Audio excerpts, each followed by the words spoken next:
সৃজন আর আমি বানিয়ে ফেললাম নতুন একটা জিনিস। দেখাও হাতে কি, হাতের রং, হাত দেখাও। আমরা তোমার জামা বানিয়েছি তাই তো? এই রং দিয়ে কি বানিয়েছি? ভালো লাগছে?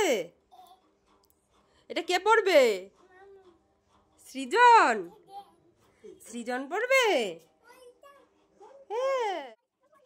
জানি না কে কীরকম ভাবে বা কে কীরকম বলে, কিন্তু আমার এই ছোটোখাটো জিনিসগুলো করতে নিজেরই একটা আনন্দ বোধ হয়।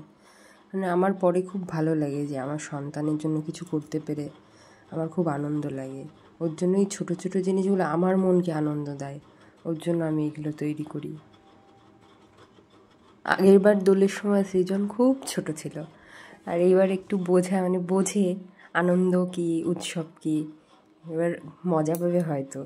জামাটা ওর খুব পছন্দ হয়েছে।